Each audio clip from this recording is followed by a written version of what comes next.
প্রথম কথা হচ্ছে এই যে নাম কি নামে এই শোভাযাত্রা হবে সেটা আগামীকালকে একটা সভা আছে, সেখানে ঠিক হবে।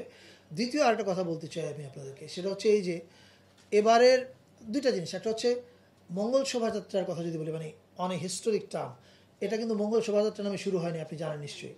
এটার নাম ছিল আনন্দ শোভাযাত্রা, সেখান থেকে হয়েছে মঙ্গল শোভাযাত্রা, রাইট? যেই নাম একবার পরিবর্তিত হয়েছে, যদি সবাই সর্বসম্মত হয় তাহলে আবার পরিবর্তন হতে পারে, আবার যদি সবাই সম্মত হয় পরিবর্তন নাও হতে পারে। এটা কালকে সবাই নির্ধারিত হবে। আসছি ঢাকা বিশ্ববিদ্যালয়।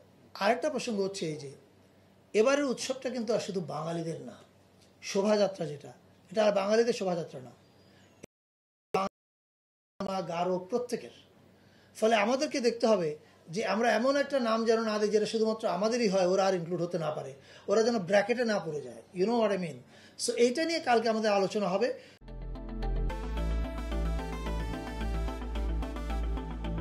এটা ইউনেস্কো স্বীকৃত, এটা আমাদের মাথায় কেন থাকবে না আপনি মনে করছেন? বুঝতে পারছি এটা হ্যাম্পার হওয়ার কোনো কারণ নাই। ইউনেস্কো এই শোভাযাত্রাকে স্বীকৃতি দিয়েছে এবং ইউনেস্কো আগামীবার জানবে এই শোভাযাত্রা আরও বড় হয়েছে, আরও ইনক্লুসিভ হয়েছে।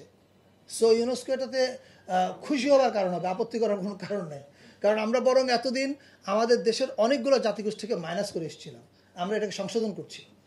সো একটা সাংস্কৃতিক অনুষ্ঠান কয়টা পর্যন্ত চলতে পারে, কতক্ষণ পর্যন্ত পুলিশ নিরাপত্তা দিবে, এগুলো নিয়ে পুলিশ একটা নির্দেশনা দিবে। কিন্তু আমরা যেটা বলেছি, দার্শনিকভাবে সূর্যাস্তের মধ্যে অনুষ্ঠান বন্ধ করতে হবে, এটা আমাদের সিদ্ধান্ত এবার না। এখন রাত 9টা পর্যন্ত চলবে না, এই অনুষ্ঠানটা ধরা যাক বান্দরবনে হচ্ছে, ওখানকার বাস্তবতায় 8টায় শেষ করতে হবে না 9টা শেষ করতে হবে, ওখানকার ডিসি, পুলিশ এবং স্থানীয় নেতৃবৃন্দ যারা আছেন বিভিন্ন জাতিগোষ্ঠীর, তারা নির্ধারণ করবে। এই সরকার একটা দারুণ মেসেজ দিয়েছে। সেই মেসেজটা হচ্ছে এই যে যারাই এই পোশাক নিয়ে মোরাল পুলিশিং করেছে মেয়েদেরকে, তাদেরকে 2 দিনে 38 জনকে গ্রেপ্তার করেছে। সো এর মধ্য দিয়ে কিন্তু আমাদের মেসেজটা পরিষ্কার যে আমরা চাই সবার সহাবস্থান। কেউ একদল থাকবে আরেক দল থাকবে না, এক পোশাক থাকবে আরেক পোশাক থাকবে না, এটা আর বাংলাদেশে চলবে না।